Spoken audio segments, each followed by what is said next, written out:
여러분 화면을 보시면서 이야기할 거고 제 얼굴은 조그맣게 나올 건데요. 제 얼굴보다 이 얘기를 들으셔야 되니까 함께 보시면 좋겠습니다. 자, 제목이 코로나 시대의 목회 전략 이렇게 되어 있습니다. 지금이 코로나 시대인 건 우리가 부인할 수 없는 것입니다. 작년부터 시작해서 올해까지 2년간 이 코로나가 마치 그 전염병처럼 좀 패스트처럼 중세의 그런 패스트의 위력처럼 현대에도 이 코로나가 우리를 너무나도 힘들게 한다는 것을 공감하면서, 그렇다면 교회는, 그리고 목사들이 얘기하는 목회는 스트레티지, 어떤 전략을 가지고 맞서야 될까, 이 고민이 모였던 모든 목사들의 공통 분모였습니다. 사실 성도님들도 이 고민을 좀 해주고, 특히 홍은재교회 담임 목사가 어떤 생각을 하고 있는지 아는 것도 참 중요할 것 같습니다. 이렇게 시작합니다. 언택트라는 말. 이미 언택트 시대는 도래했습니다. 연착륙했습니다. 이미 그런 사회를 살고 있죠. 이 언택트가 무슨 말이냐면 이 컨택트라고 하는 접촉하다의 반대를 의미하고 있는 거죠. 그러니까 접촉하지 않겠다는 겁니다. 이 코로나19는 사람과 사람 간의 접촉을 굉장히 어렵게 만들었습니다. 그리고 단절시키고 있습니다. 심지어 이 언택트는 하나님과의 인간관계조차도 단절시키려고 하고 있습니다. 여러분, 코로나라는 게 사실 크라운이라고 하는 어떤 이렇게 뭐죠? 이게 왕관과 같은 모양의 그런 모습이라는 거기서부터 온 거지 않습니까? 그러니까 마치 세상의 왕관을 쓰고 세상의 권세를 쓰고 지금 우리를 다스리려고 하는 것 같은 그런 생각이 드는 거죠. 여러분, 언택트라고 하는 말, 우리는 주께 더 가까이, 주께 더 가까이, 성도의 교제를 통해서, 예배를 통해서 하나 되기를 원하는 그런 우리의 이 열망들을 코로나, 그리고 이 언택트 시대는 우리를 거기에서부터 다른 접근을, 그리고 다른 시도를 요구하고 있다는 것에 여러분들이 공감했으면 좋겠습니다. 자, 지금 코로나19 상황은 비대면 시대를 열었다. 여러분 인정하시죠? 비대면이라고 하는 것은 지금 모든 분야에서 우리에게 요구되고 있는 것입니다. 제가 아래에 이런 표현을 썼죠. 원치 않든 간에, 준비 없든 간에 당황스럽고, 그러나 어떠한 지금 감정에 놓여 있다 할지라도 현실이라는 거예요. 코로나19는 현실이에요. 현실. 여러분, 언론을 통해서, 많은 매체를 통해서 코로나19가 우리에게 있어서 어떤 영향력을 주고 있는지를 알지 않습니까? 좋은 영향력은 아니겠죠. 저희 집 아이도 초등학생이 있고 그리고 고등학생이 있는데 이 비대면이라고 하는 이 온라인 수업을 해야 되는 상황, 대학생도 마찬가지일 겁니다. 그리고 직장도 마찬가지죠. 그리고 지금 교회, 지금 저와 여러분들이 비대면으로 만나고 있는 것, 그런 시대를 살고 있다는 것을 우리는 인정해야 된다는 겁니다. 그게 두 번째, 언택트. 이 언택트 시대는 이미 우리 곁에 오고 있었다는 것입니다. 점진적으로 이미 오고 있었어요. 그래서 준비했던 사람, 준비하지 않았던 사람, 분명히 이렇게 차이가 나기 시작하는 거죠. 여러분, 이런 겁니다. 사회 속에서 카드 결제, 지금 카드 없는 사람 있습니까? 다 카드 있죠. 심지어 아이들까지도 카드를 만들어주기도 하는데요. 그리고 스마트 은행. 우리 교회 은행을 다니는 집사님을 통해서 지난주 좀 긴 얘기를 했는데, 인원이 감축되는 게 자기는 은행 원임에도 불구하고 너무나도 당연한 것 같다고, 은행에 살 게 없다는 거예요. 어떤 창구에서 해야 될 일이 없다. 심지어 이제 이 창구에서 해야 될 일들이 다 스마트폰 안에서 이루어지는 것을 자기도 인정하다 보니까 자기조차 은행에 출근하는 게 의미가 없어 보인다라는 얘기를 저한테 쭉 얘기를 하더라고요. 스마트 은행. 글쎄요, 지금 우리 형석군도 앉아 있는데 젊은 친구들, 제가 친구라고 말해서 제 친구는 아닙니다. 다 이 젊은 이들 바라보면 스마트라고 하는 이 기계 안에 모든 것을 담아내서 모든 것들을 할 수 있는 능력들을 가지고 있습니다. 이미 우리 곁에 온 거죠. 사실 우리 어머님들은 오래전부터 홈쇼핑을 해왔습니다. 홈쇼핑, TV를 통해서나 아니면 인터넷 온라인 쇼핑을 통해서 이 홈쇼핑이라는 것이, 그리고 지금 우리는 배달 앱, 너무나도 많은 배달 오토바이들이 우리나라가 어느새 뭐 베트남, 캄보디아가 된 것처럼 오토바이가 너무 많아졌어요. 왜 그럴까요? 배달이에요, 배달. 너무나도 많아졌습니다. 그러니까 우리는 이미 이런 이 언택트 시대가 왔다는 것을 누리고 있었습니다. 호텔에 들어가서 호텔 키가 어떻게 작동되는지 우리가 당황했던 적도 있었죠. 원격 진료도 마찬가지입니다. 여러분, 원격 진료 경험해 보신 분이 있습니까? 서로의 화상을 통해서 또 어떤 것들을 통해서 우리가 여기까지도 진행돼 왔다는 것들을 인정하는 것이죠.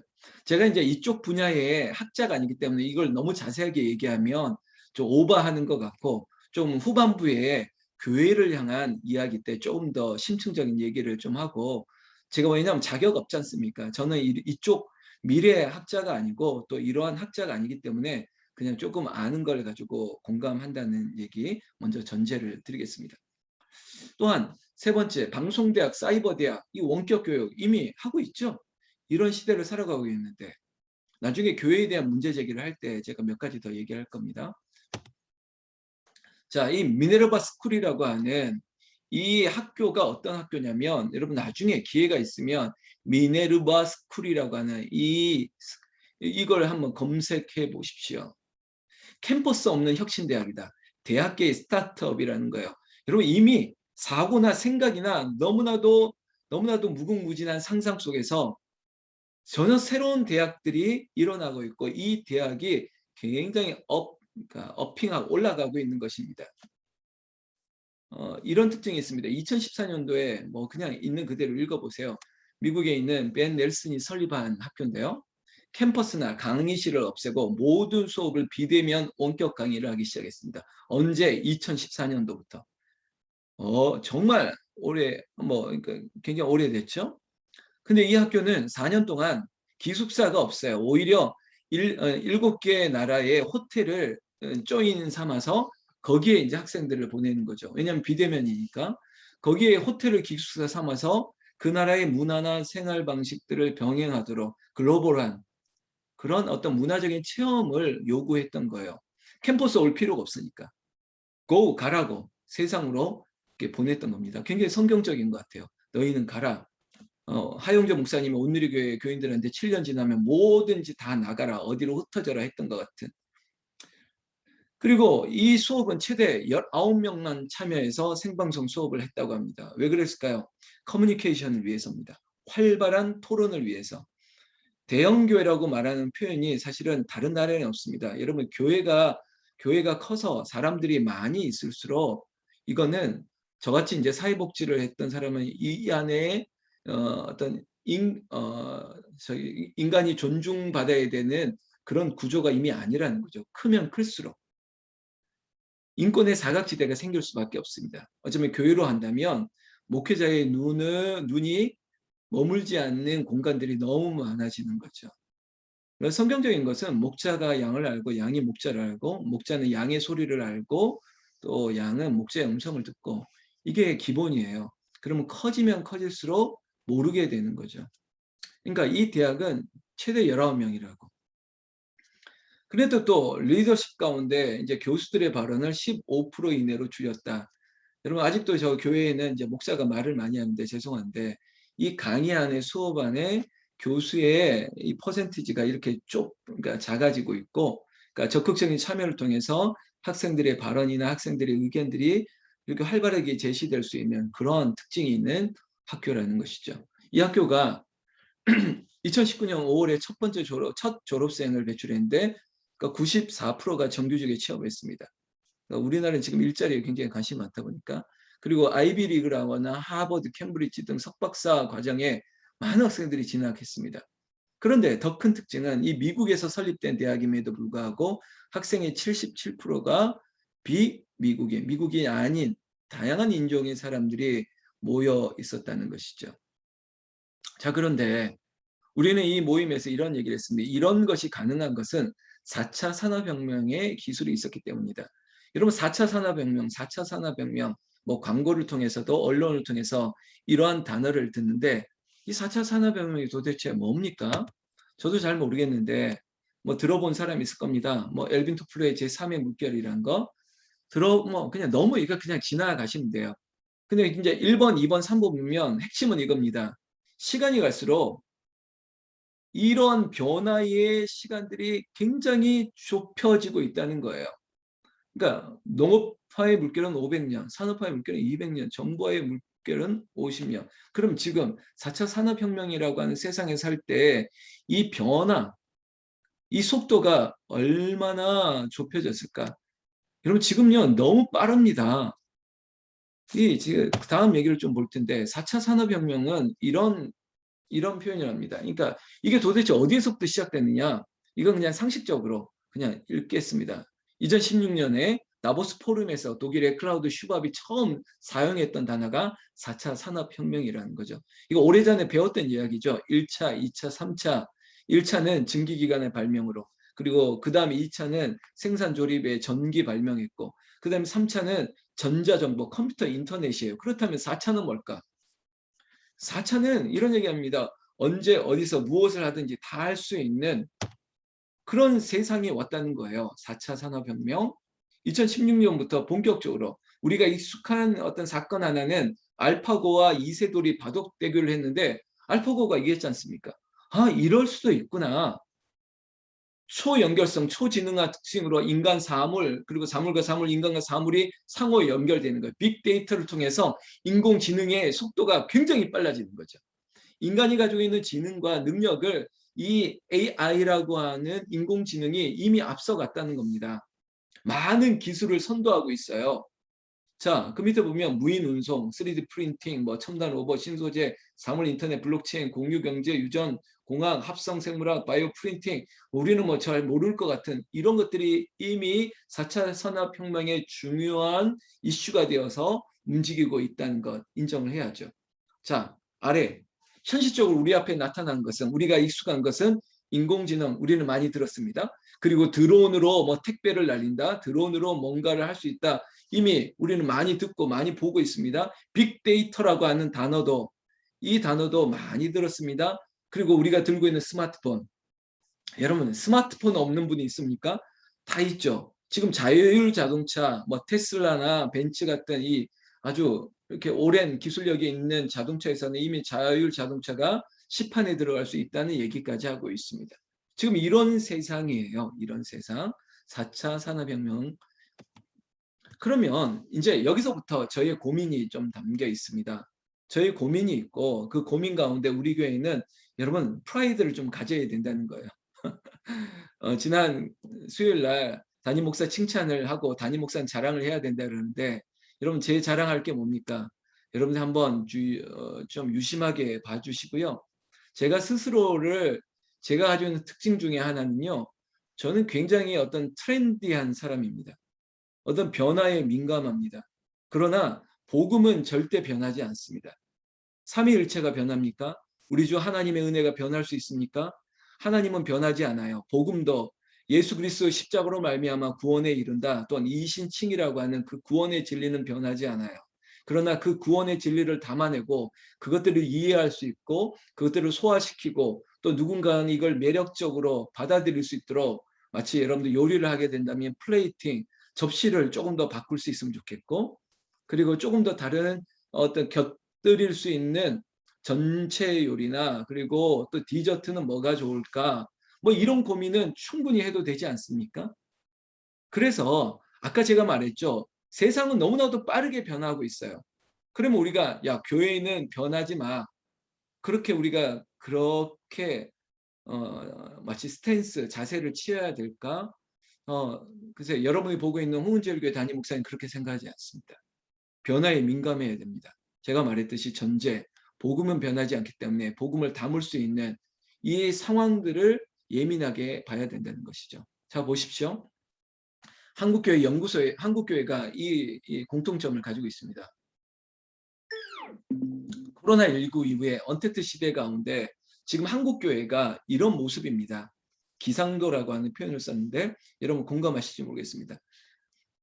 통계적으로 국민일보에도 그랬고요. 한기총에서도 조사해 봤더니 뭐 이제 통계치는 제가 발표는 못 하겠습니다. 1번 출석 규인이 줄어든다는 거예요. 그러니까 보통 20%는 다 줄었습니다. 지금 어느 교회든 그러니까 출석 교인입니다. 등록 교인이 아니라. 등록 교인은 모르죠. 출석 교인이. 그러니까 옆에 있는 교회 옆에 제가 서울로에 속했고 우리 이 시찰에 있는 교회들 물어보면 출석했던 교인들이 어느 순간 어디에 어떻게 하는지도 모르고 사라지고 있다는 거예요. 20%는 양호한 겁니다. 아니 30%, 40% 심지어 절반이 출석 교인들이 줄어들었다라고 하는 보고도 있죠. 심지어 문을 닫았다는 교회도 있다고 하면 이거 엄청난 충격이겠죠. 두 번째, 여러분 출석 교인이 줄어드니까 당연히 예산도 줄어들겠죠. 그러니까 한국 교회가 너무 어려워요. 그러다 보니까 코로나 때 한국 교회를 향해서 냉소적인 발언을 했지 않습니까? 아, 헌금 때문에 어쩔 수 없이 모이라고 하는 거 아니야? 근데 저는 피식 웃었습니다. 헌금? 헌금을 꼭 현장에서만 할 수 있는 게 아닌데? 아까 우리가 언택트를 배웠지 않습니까? 뭐 스마트 뱅킹을 통해서 아니면 온라인을 통해서 충분히 할 수 있는데 저는 그렇게 생각해요. 꼭 모여야만 헌금하는 거 아니거든요. 우리 교회도 11조 하는 분들 보면 많은 분들이 계좌를 통해서 하세요. 그렇게 하는 분이 있는데 예산 때문에 헌금 때문에 교회가 그렇게 모이려고 애쓴다라고 하는 세상의 비난에 저는 인정할 수 없습니다. 그러나 지금의 이 코로나 시대의 교회 기상도로 가는 전체적인 흐름이 이렇다는 것을 우리가 같이 보자는 거죠. 세 번째, 새신자가 현저히 줄어든다. 그렇다는 거예요. 근데 우리 교회는 약간 이 지금 기상 이변이 일어나고 있죠. 우리는 이 기상 이변이 일어난 거예요. 새신자가 다 줄고 있는데 우리는 새신자가 늘어나고 있는 거죠. 자, 네 번째, 앞으로 대형교회 유지가 어려워집니다. 앞으로는 큰 게 좋은 게 아니에요. 여러분 큰 게 좋은 게 아니에요. 그냥 우스갯소리니까 이거 뭐 이게 뭐 성적인 유의 아니냐 뭐 이렇게 성폭력이냐 이런 식으로 잘 하지 마시고 저는 이해가 안 되는 게 치마가 짧은데 긴 치마보다 비싼 이유를 모르겠어요. 짧은 치마가 더 비싸다? 이제 우리 이런 거죠. 이 스마트폰 이 조그마한 게 100만 원인데 큰 테레비는 30만 원, 40만 원밖에 안 한다. 이게 이해가 됩니까? 큰 게 좋은 게 아니에요. 컴팩트하고 이 작은 것 안에 다 담아낼 수 있는 가치. 이게 앞으로의 흐름입니다. 큰 게 좋은 게 아니에요. 여러분들 집도 큰 집에 사는 게 좋다고요? 과연 그럴까요? 교회는 그렇습니다. 이 미래 목회 포럼에서 얘기하는 거예요. 대형교회 유지가 어려워질 것이다. 반드시 그렇게 될 것 같아요. 다섯 번째, 선교사가 철수한다. 지금 그러고 있습니다. 중국에서 그리고 여러 군데에서 뭐 이 코로나 때문이기도 하고요. 자국의 종교를 보호하고 그리고 이 타 종교에 대한 압박들이 오기 때문에 선교사들이 철수하고 있어요. 그러니까 이 선교도 좀 격가진데요. 굳이 그 나라 가서 하려고 하지 말고 들어온 타국민들을 위해서 선교적인 고민을 하는 게 훨씬 효과적인 거죠. 여섯 번째, 이거는 이제 목사들이 느끼는 건데 앞으로 부교육자 수가 줄어든다는 거죠. 작년부터 그러기 시작하고 있습니다. 부목사님들의 숫자가 많을 필요가 없는 그런 목회의 기상도가 이미 일어났다는 거예요. 많을 필요가 없습니다. 많을 필요가 없어요. 7번, 교회 간 이동이 심해진다. 여기에는요, 앞선 그 1, 2, 3, 4 여기에도 같은 영향입니다. 교회가 변화에 민감하지 않는 교회들은 오랜 전통을 가지고 자꾸 싸우다 보니까 어떤 오류가 발생하고 거기에서 어떤 소위 말하고 충돌이 일어나기 시작해요. 대개 이제 대형 교회들이 그렇습니다. 그러다 보니까 이 충돌 속에서 이 가나안 성도들이 생기기 시작합니다. 여러분 가나안 성도가 뭔지 아십니까? 가나안 거꾸로 해보십시오. 안 나가. 교회 안 나가겠다는 거예요. 아, 교회 가면 스트레스 받고 교회 가니까 그 인간들 장로라고 했던 인간이 목사라고 했던 인간이 이상한 짓 하는 거 보니까 야 여기가 무슨 교회인지 여기가 무슨 기업인지 여기가 무슨 국회인지 이해가 안 된다 생각하면서 떠나는 교인들이 있으면서 그 교인들이 다른 교회로 이동하기 시작하는 거죠. 지금 이러고 있습니다. 이게 지금의 기상도예요. 여덟 번째, 기독교 단체가 경영난을 겪는다. 이걸 이제 파라처치라고 하고 있거든요. 교회 밖에 있는 여러 가지 단체들, 교회도 어려운데 이 파라처치라고 하는 기독교 단체가 재정난을 겪는 게 당연하죠. 지금 그러고 있습니다. 뭐 다양한 뭐 CCC부터 시작해서 우리가 알고 있는 뭐 IBF, 뭐 UBF, 기타 등등 YM 모든 기독교 선교 단체가 경영난을 겪고 있습니다. 아홉 번째, 신학교가 통폐합되고 정원이 줄어든다. 여러분, 교회가 뭐 다를 게 없어요. 지금 한국 사회 가운데 대학들도 정원 채우기 힘들지 않습니까? 지방 대학은 더 하죠. 앞으로 더 심화될 겁니다. 문제는 지금 목사들을 배출해내야 될 신학교도 여러분 지원율이 거의 경쟁률이 뭐 그 제로로 가는 그런 학교들이 많아요. 뭐 이제 장신이나 총신 같은 그런 신학교 말고는 나머지 신학교들은 정원을 채우기가 힘들어요. 이렇게 되면 유지할 수 없는 거죠. 10번 목사의 이중직이 허용된다. 이게 뭐냐면 앞에 있는 것과 연결되는 거예요. 뭐 교인들도 없고 예산도 줄어들고 목사가 버티기 힘들다 보니까 다른 것들을 해야 될 것을 찾게 되는 것이죠. 이게 지금 코로나19 이후 교회의 기상도입니다. 여러분 우리 교회와 약간 좀 오버랩해서 한번 보세요. 우리 교회의 모습이 여기에 있는지 몇 가지가 되고 있는지 저는 보니까 우리 교회는 특별한 교회 같습니다. 우리는 준비하고 있는 교회 같고 우리는 이 어려운 가운데서도 하나님께서 은혜를 주시는 교회 그런 교회라고 저는 믿고 있습니다. 아마 프라이드, 지자랑인 거죠. 우리 교회, 우리끼리 하는 얘기입니다. 자, 이거는요, 코로나, 아까 말했던 이런 상황 가운데, 새로운 교회가 출현하기 시작합니다. 이머징이라고 얘기하거든요. 이머징 처치라고. 뭔가 부상하는 교회들이 생깁니다. 그러니까 어떤 특징이 있어야 돼요.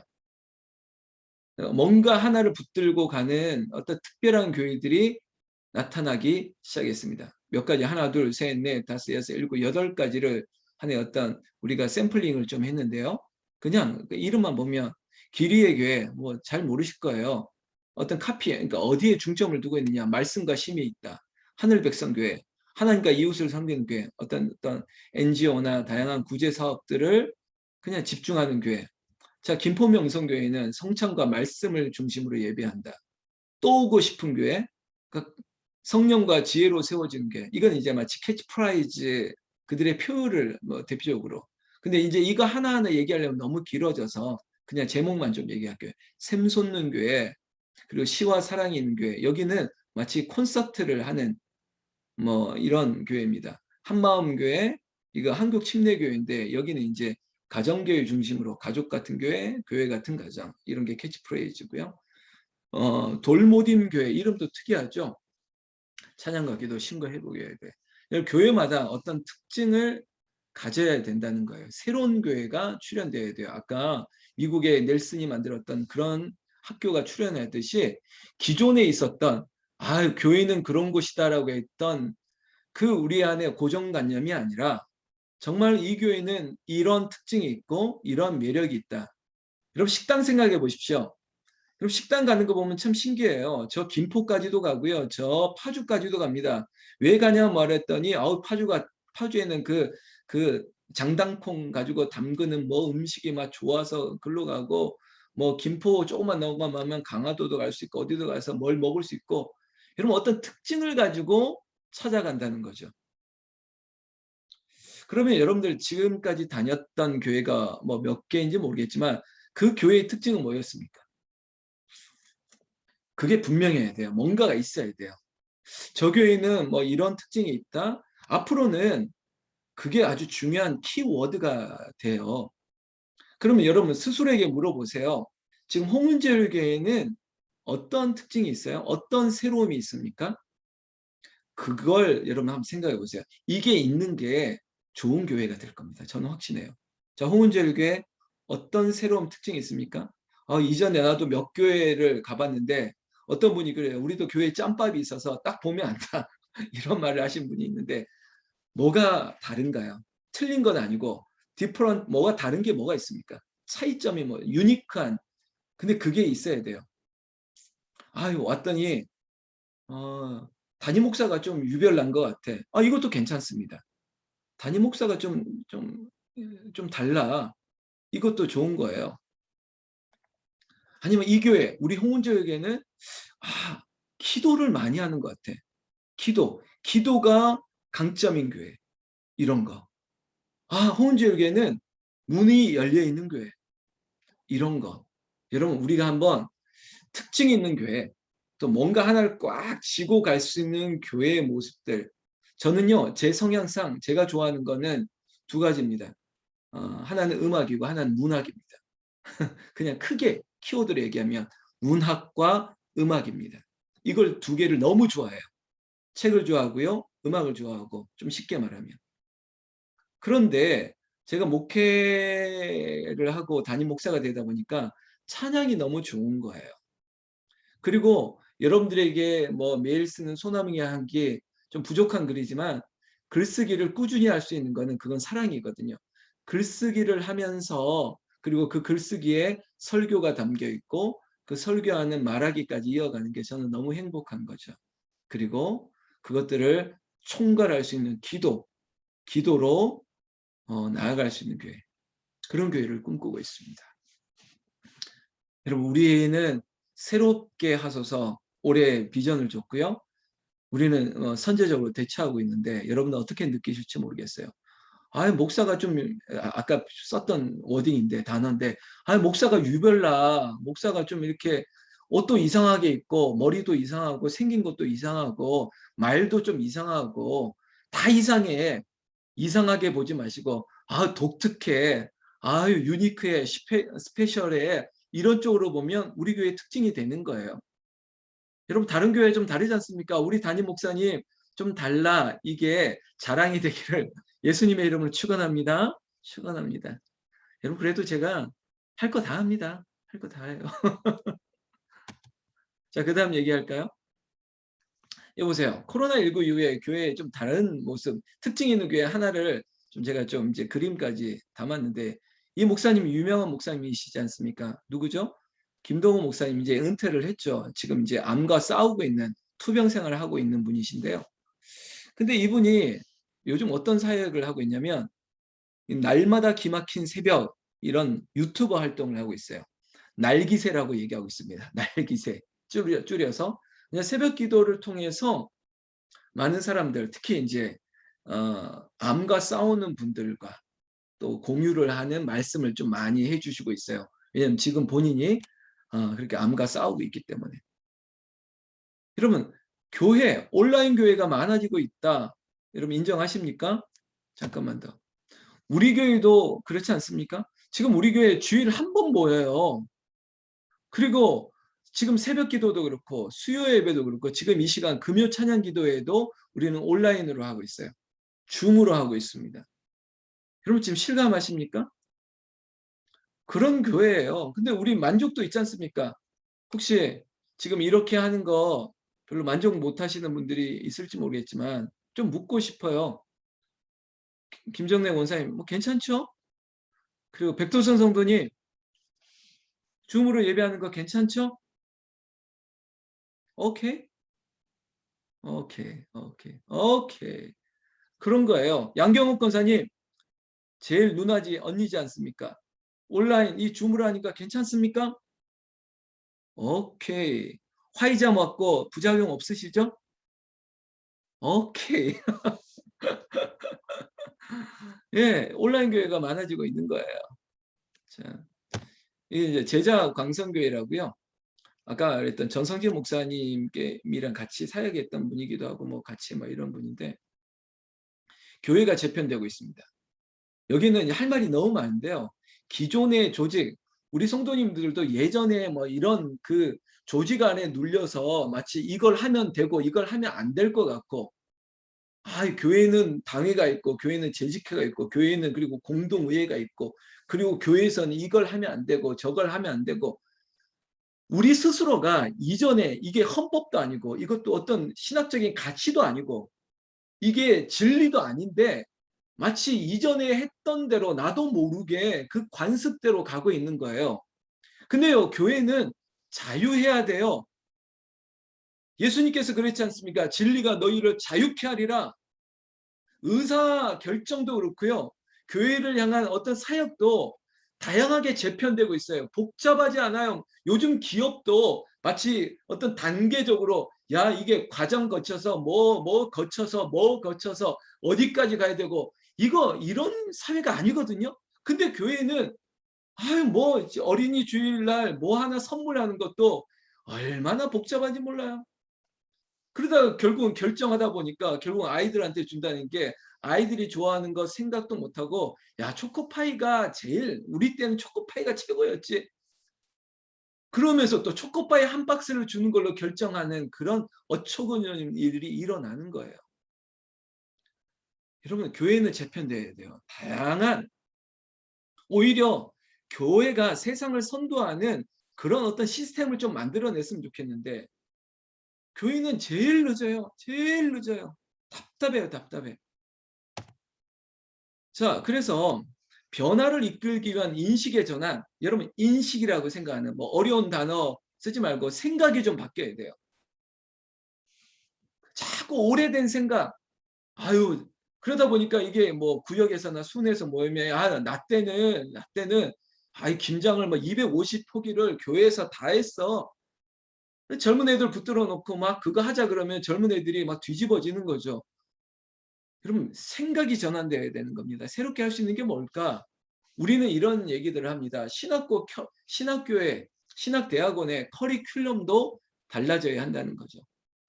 좀 이렇게 뭔가 실질적인 저는 이제 학부나 석사가 굉장히 그 뭐라 그럴까요? 실용적인 학문을 했거든요. 제가 소셜 웰페어라고는 뭐 소셜 서비스라고는 사회 사업 같은 거는 오래된 인문, 오래된 고전 학문은 아니죠. 그런데 신학교에서도 좀 이렇게 좀 변화되는 환경에 따라서 좀 실제적으로 교육을 할 수 있는 그런 커리큘럼이 달라져야 한다. 이게 저희 뭐 많은 사람들의 또한 인식입니다. 가장 중요한 거 2번입니다. 어떤 안수 집사님이 어떤 권사님이 저에게 그런 얘기했습니다. 결국은 리더십의 문제 아닙니까? 담임 목사님의 생각이 교회를 변화시킬 수 있는 거 아닙니까? 담임 목사님이 바뀌지 않으면 교회가 바뀌지 않는 거 아닙니까? 라고 쓴소리를 저에게 하신 분이 있어요.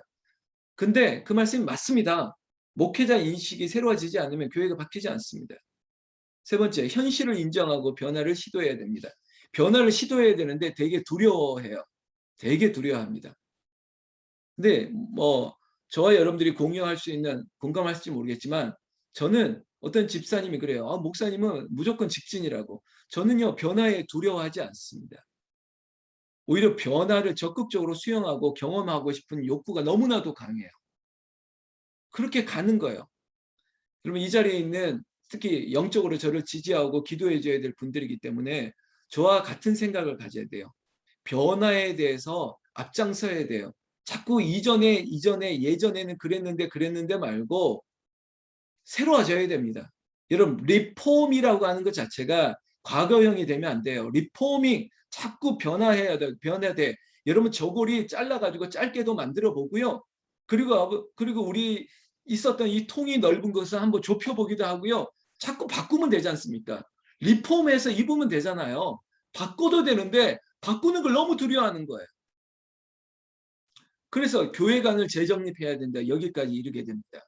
앞으로의 목회가 계속 늘 했던 대로 안 돼요. 그래서 대형 교회나 큰 교회들이 이게 앞으로 큰 위기를 겪을 거예요. 앞으로는 언택이에요, 언택.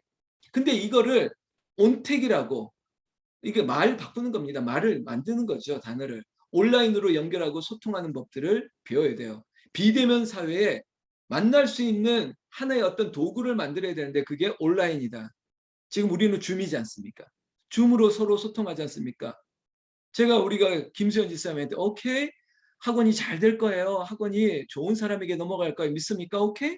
그럼 오케이 하거든요. 끄덕끄덕 하거든요. 이게 소통이잖아요. 이성호 집사님 오늘은 조금 절반만이라도 보여주세요. 오케이 이렇게 보여주셨잖아요. 이게 소통이거든요.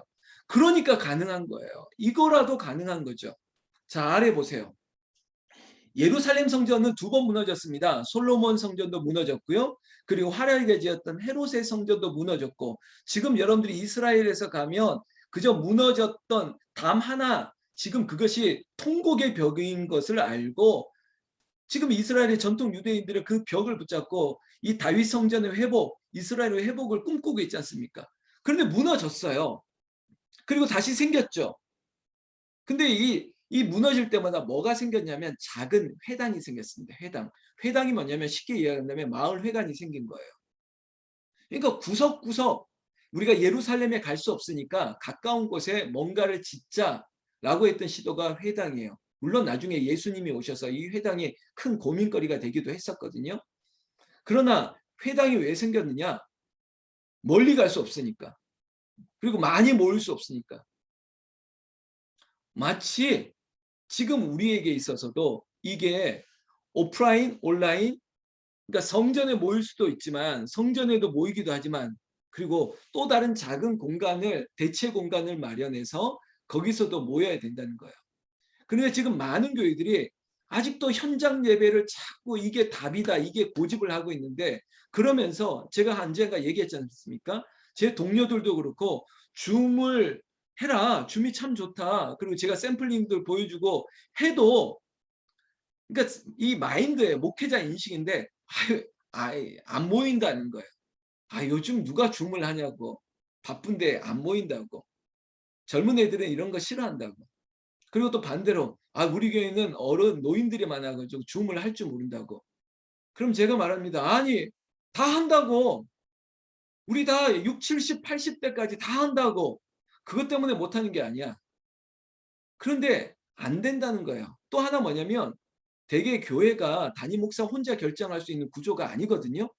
새로운 것들을 하려고 그러면 또 그것을 의사 결정하는 어느 누구가 안 된다는 거예요. 그냥 까놓고 얘기하겠습니다. 당회가 안 된다는 거예요. 지금 제 주변에 지금 40대 후반에서 50대 초반들이 지금 다 리더십이 바뀐 상태거든요. 근데 문제는 갔더니 다 원로 목사님 있어요. 이전에 다 나이 드신 장로님이 딱 마치 원탁에서 자리 잡고 있어요. 근데 새로운 목사가 와서 이제 리더십이 바뀌었는데 변화를 하려고 그러는데 계속 발목을 잡고 있는 거예요. 안 됩니다. 우리 교회의 전통은 우리 교회는 절대 그런 거 할 수 없습니다. 다 커트하는 거예요. 커트. 그래서 뭔가 좀 힘을 내서 하려고 그러면 마치 아니 목사님 모실 때 제가 힘을 썼는데 아니 제 말까지 안 드시면 어떡하려고 하십니까? 마치 이사회를 하는 것 같아요. 자꾸 그러시면 우리가 당회에서 어떤 큰 결정을 할 수밖에 없습니다. 그럼 누르기 시작하는 거죠. 그러면 담임 목사들이 변화하려고 해도 변화를 못하는 거예요. 눌리는 거예요. 지금 이런 현상들이 지금 많은 교회의 모습입니다. 안타까워요, 안타까워. 그러면 여러분 물어야죠. 목사님, 근데 우리 교회는 어때요? 우리 교회는 어때요? 우리 교회는 다릅니다. 당회원들이 담임 목사에게 네 마음대로 하라고 하고 얘기하고 있습니다. 그리고 네 마음대로 하고 알아서 보고해달라고 얘기하고 있습니다. 그러니까 믿어주신다는 거예요. 그러니까 우리 교회가 속도가 빠른 거예요. 성도님한테 주고 싶은 게 있으면 그냥 주는 거예요. 고민하지 않아요. 지금 담임 목사가 마치 이벤트 하듯이 이번 주에는 뭐, 다음 주에는 뭐 이렇게 할 수 있는 게 별거 아닌 것 같은데 속도가 빠른 거예요. 그냥 하면 되는 거예요. 이런 특징이 우리 교회에 있습니다. 여러분, 우리 교회 새 가족이 되어주신 분들, 우리 교회 이제 새 가족, 셋자는 뺄 겁니다. 우리 가족들은 이 변화에, 이 속도에 올라타셔야 돼요. 그렇지 않으면 자꾸 다른 얘기하기 시작해요. 목사님이 저렇게 가고 있구나. 그래서 오늘 이 이야기 가운데 함께 공유하고, 그런 마인드가 있구나. 그래, 나도 변해야지. 우리 교회는 자꾸 변해야지. 아주 심플한 교회가, 기도하는 교회, 그리고 재밌는 교회, 이런 교회, 자꾸 놀러 가는 교회, 막 그런 교회 되는 거예요. 그러면서 신앙생활 하는 거죠. 자, 조금만 더 하면 끝납니다. 자, 가장 중요한 게 목회자 패러다임이 바뀌어야 되는 거예요. 늘 하던 거 말고 좀 인식, 생각 이걸 전환시킬 수 있는 게 뭘까? 몇 가지 이렇게 정리를 해봅니다. 건물 중심의 교회에서 사람 중심의 교회로 이거는 이제 미셔널적, 선교적인 관점이 맞습니다. 앞으로 건물이 커도 소용없습니다. 저희 교회도 큰 건물은 아닌데 저는 이 건물을 어떻게 쓰는지 아시잖아요. 될 수 있으면 많은 사람들이 쓸 수 있는 공유 공간으로. 근데 세상도 다 그렇게 하잖아요. 공유, 무중력 지대 뭐 이런 거, 학생들이 아무나 와서 공부할 수 있는 거, 이런 건물들을 세상은 이미 만들고 있는데 교회는 아니 그렇게 건물을 크게 지어놓고 일주일에 한 번 쓰고 있어요. 지금 너무 답답해가지고 그렇게 지어서 일주일에 한 번을 쓴다? 너무 비효율적 아닙니까? 저희 교회는 1층에서부터 7층까지 있는데 지하 2층까지 제가 여러분들에게 보여줬지 않습니까? 뭐 별의별 게 다 들어오고 있어요. 제가 웬만하면 다 들어오게 만들어요. 우리 주차장도 다른 건축사, 다른 뭐 건설 현장의 분이 꼭 부탁을 한다고. 그래서 제가 의리상 이렇게 허락을 했는데 또 세상에 멋진 분들이 많아요. 의리상 저희 교회에다가 정말 제가 생각하지도 못한 헌금들을 하고 계세요. 그러니까 세상에 좀 멋진 사람, 예수 안 믿어도 멋진 사람이 많더라고요. 의리. 정말 저는 의리로 이렇게 허락을 했는데 그분이 멋지게 의리로 이렇게 정말 많은 헌금들을 하세요. 너무 감사해요. 너무 감사해요. 두 번째, 성장 패러다임의 목회에서 한 영혼 목회로. 여러분 큰 교회에 있다가 작은 교회 오시면 느끼는 게 뭘까요? 여러분 정말 큰 교회보다 작은 교회가 뭐 이렇게 모자란 것 같고 재미없습니까? 아니요. 저도 큰 교회에 있어 봤는데 여러분 작은 게 좋습니다. 사실은 목회적인 관점에서도 작아야 되는 게 사실이에요. 크려고 하는 것은 성경적인 게 아닙니다. 사실은. 목회자가 솔직해야 되거든요. 한 사람 변화를 위해서 애쓰면 그게 진짜 목회죠. 세 번째, 대예배 중심에서 소그룹 중심으로. 지금 이제 코로나가 지금 4명 모이게 하고 또 저 경북에는 이제 8명까지 모이게 하고 세상은 어떻게든 이렇게 작게 만들려고 하고 있죠. 요즘 뭐 혼자 먹으려고 하는 사람들 너무 많죠. 이미 그런 사회예요. 혼자 먹고 또 혼자 지내기를 원하는. 굉장히 좁혀지고 있는데 우리는 자꾸 교회는 큰 걸 원해요. 큰 걸. 그런데 그거 못 버팁니다. 저는 여기에는 글쎄 인정을 할지 모르겠지만 저만의 생각이 아니지만 1000명 목회라면 100명 목회로 빨리 전환해야 됩니다. 그래서 아니면 전 제 생각으로는 목사가 이름을 다 외울 수 있고 특징을 다 외울 수 있는 숫자까지만 교회가 컸으면 좋겠어요. 그렇다면 홍은조교회 또 지자랑한다 그러는데 저는 몇 명까지 이름과 모든 것들을 외울 수 있을까 생각하면 저는 사실은 좀 어느 정도 숫자는 있습니다. 말은 안 하겠습니다. 그러나 그냥 지금 재밌습니다. 너무 좋습니다. 다 알아요. 우리 시골에 계신 분들, 우리 교인분들이 거의 다 시골에서 오셨기 때문에 옆집에 있는 숟가락, 젓가락 몇 개 있는 거 다 아시지 않습니까? 그런 게 뭐 나쁜 게 아니라 좋은 쪽으로 해석한다면 너무 좋죠. 앞으로 그렇게 될 거예요. 컨택트 예배에서 언택트 예배로. 지금 우리는 언택트로 예배하고 있지 않습니까? 오프라인 중심에서 온라인을 적극 활용하는 걸로. 자, 이 번영 신학에서 청교도 영성이 뭐냐면 이건 너무 긴 얘기일 것 때문에 제가 짧게 얘기하겠습니다. 여러분 앞으로는요. 우리의 신앙은 거룩이 중요해요. 그러니까 개인의 거룩을 유지할 수 있도록 교회는 그리고 목사는 그들을 이끌어 가야 돼요. 이 번영이라는 것은 우리 교회가 크게 되고 우리 집도 큰 집에 가서 살고 자꾸 그런 쪽으로만 몰아붙이는데 아니에요. 목사는 기도하셔야 됩니다. 새벽을 깨우셔야 되고요. 당신의 삶의 자리에서 말씀을 보셔야 됩니다. 예배는 포기할 수 없는 결정이 돼야 돼요. 여러분 예배를 포기하시면 안 돼요. 그래서 개인의 예배의 삶을 이끌어주도록 푸시하는 거예요. 거룩해지도록 노력하는 거예요. 그래서 제가 이런 워딩을 쓰지 않습니까? 뭐 하려고 하지 말라고. 아무것도 안 해도 된다고. 교회에서 왜 자꾸 뭔가를 하려고 그래요? 안 해도 된다니까요. 아니 세상이 다 할 일을 왜 자꾸 교회에서 하려고 그래요? 교회에서는 당신이 청교도적인 내가 거룩해지려고 했어야 돼요. 그게 뭐냐? 예배잖아요. 예배. 한 번이라도 더 예배하고 기도하러 교회 오시면 돼요. 교회 청소하려고 오지 마세요. 예배하고 기도하러 왔다가 마음이 하나님이 감동 주면 그때 한번 하면 되는 건데 순서가 바뀌면 안 돼요. 교회에서 목사님이 시키고 이 전임자가 나한테 이 지팡이를 주고 나보고 부회장이 이제 회장하라 한다. 자꾸 이런 식으로 일 중심으로 할 필요가 전혀 없어요. 홍은제일교회 김지훈 목사는 여러분들에게 그런 거 요구하지 않습니다. 예배하고 예배하고 또 예배하고 기도하고 그렇게 하면 돼요. 그러면 자연적으로 흘러갑니다. 자, 일방전달에서 쌍방소통으로. 이거는요, 제가 이제 줌에서 쓰는 방식인데 어떤 권사님이 목사님은 이렇게 방송 쪽으로 가셔도 잘했을 것 같아라고 얘기를 하는데 이유는 이런 겁니다. 그럼 만약에 저 혼자 뭔가를 막 하다 보면 좀 이렇게 집중력이 떨어지잖아요. 그래서 제가 외부 강사를 불렀을 때 제가 약간 토크쇼 같은 형식을 만들잖아요. 그러면 그분이 혼자 얘기하는 것보다 제가 질문을 던지고 대답하고 이런 토크쇼 형식이 여러분들 더 재밌지 않나요? 아니, 재미없어. 이러는 분.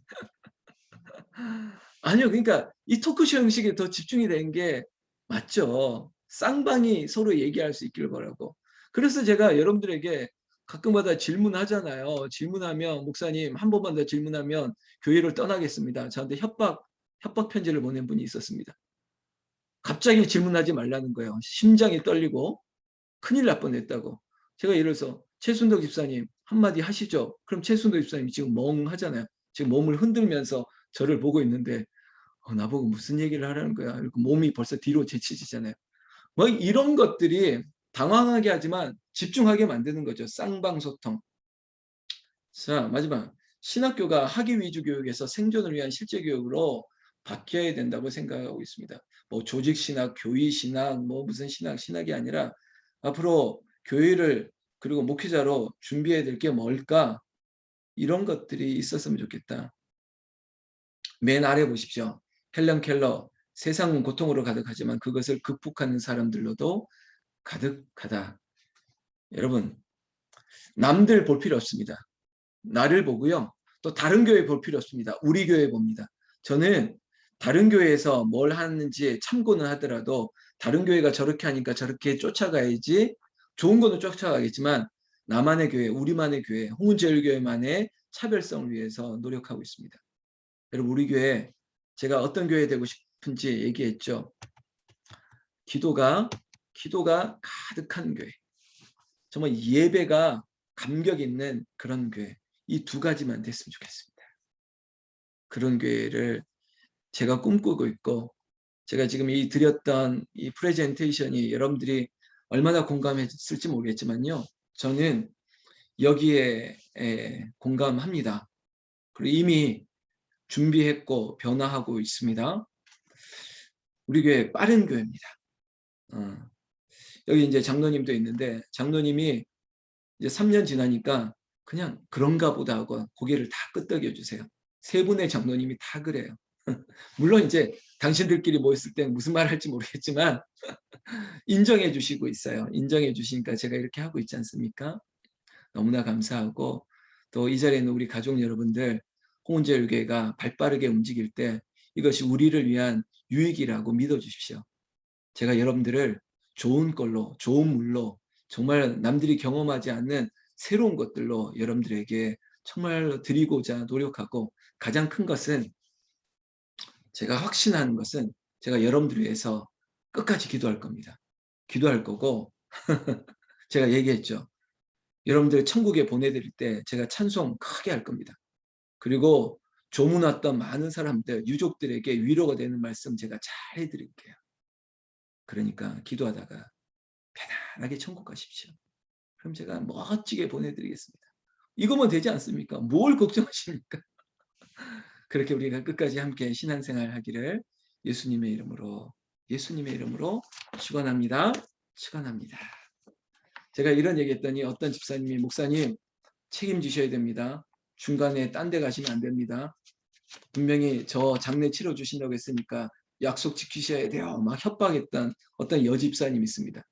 사실 모르잖아요. 제가 먼저 천국 갈 수도 있고 하나님 저를 핀셋으로 꼽아주고 너 저 이디오프에 가라고 던져놓으면 내가 방법이 있습니까? 그래도 그럴 리가 없을 거니까 자기 장례를 치르고 떠나든지 죽든지 알아서 하라고 협박을 해서 제가 아, 이렇게 센 분도 있구나라고 느꼈습니다. 그분이 누구냐면 우리 교회는 김 씨들이 셉니다.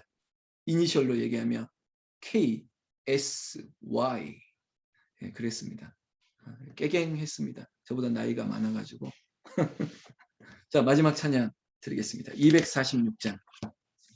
246장 찬양하고 제가 기도하고 오늘은 마치겠습니다. 246장. 어떤 의미인지 아시겠죠? 나 가나안 땅 귀한 성에 들어가려고 내 무거운 짐 벗어버렸네. 죄 중에 다시 방황할 일 전혀 없으니 저 생명 시냇가에 살겠네. 길이 살겠네. 나 길이 살겠네. 저 생명 시냇가에 살겠네. 길이 살겠네. 나 길이 살겠네. 저 생명 시냇가에 살겠네. 그 불과 구름 기둥으로 인도하시니 나 가는 길이 형통하겠네. 그 요단강을 내가 지금 건넌 후에는 저 생명 시냇가에 살겠네. 길이 살겠네. 나 길이 살겠네. 저 생명 시냇가에 살겠네. 길이 살겠네. 나 길이 살겠네. 저 생명 시냇가에 살겠네. 내 주린 영혼만 나로서 먹여주시니 그 양식 내게 생명 되겠네. 이후로 생명 양식 주와 함께 먹으며 저 생명 시냇가에 살겠네. 아멘. 길이 살겠네. 나 길이 살겠네. 저 생명 시냇가에 살겠네. 길이 살겠네. 나 길이 살겠네. 저 생명 시냇가에 살겠네. 한 번 더 길이 살겠네. 길이 살겠네. 나 길이 살겠네. 저 생명 시냇가에 살겠네. 길이 살겠네. 나 길이 살겠네. 저 생명 시냇가에 살겠네. 할렐루야. 하나님의 나라는 이미 임했습니다. 그러나 번낮 옛 그러나 아직까지 그 나라 가기까지 이 땅에서 애굽에서 살아야 됩니다. 그러나 이기죠. 이기는 것입니다. 여러분 길이 우리는 하늘나라 영광의 자리에서 다시 만날 것입니다. 아버님 어머님 먼저 갔다 할지라도 아들 먼저 딸 먼저 갔다 할지라도 우리가 그 나라에서 길이 영원히 살 것입니다. 여러분 놓치지 마세요. 포기하지 마세요. 여러분 함께 갑시다. 저 천국을 향해서 가나안을 향해서 함께 가고요. 큰 게 좋은 것이 아니라는 것 아셨죠? 작은 것의 가치 우리가 지금 누리고 여러분 신앙생활 얼마나 더 할 수 있을 것 같으세요? 교회 생활 얼마나 더 할 것 같으세요? 50년? 60년? 50년? 50년이라는 50년 재밌게 신앙생활 해야 되지 않겠습니까? 꼭 그러기를 축원합니다. 오늘 제가 마지막 축도하듯이 기도할 건데요. 한 분 한 분. 강정순 집사, 김현희 집사님, 그리고 조인숙 권사님, 문인순 권사님, 김미양 집사님, 한민기 목사님, 김수현 집사님, 박현미 사모님, 김현범 장로님, 공순영 권사님, 곽호철 집사님, 양호순 권사님, 정현숙 권사님, 최순덕 집사님, 이성호 집사님, 그리고 고현숙 권사님, 김진래 권사님, 안천현 집사님, 김정래 권사님, 황경석 권사님, 최재신 권사님, 이복희 집사님, 김영석 군, 가총총 자매, 양경옥 권사님, 김항선 집사님, 백도선 성도님, 임지은 성도님, 여러분 그 이름에 특별한 은혜가 임하기를 나는 예수님의 이름으로 축원합니다. 공순영 권사님의 어머님 이경숙 여사님, 하나님께서 구원하여 주시기를 주의 이름으로 축원합니다.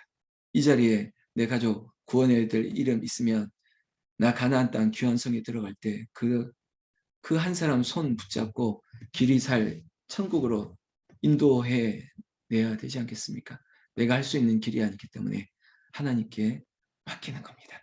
여러분 집안에 최순덕 집사님 반드시 하나님께서 붙들어 주실 줄로 믿습니다. 그런 마음이 드네요. 그런 마음이 들고 이렇게 얼굴 보니까 특별한 은혜가 임할 분들이 있습니다. 반드시 그렇게 될 겁니다.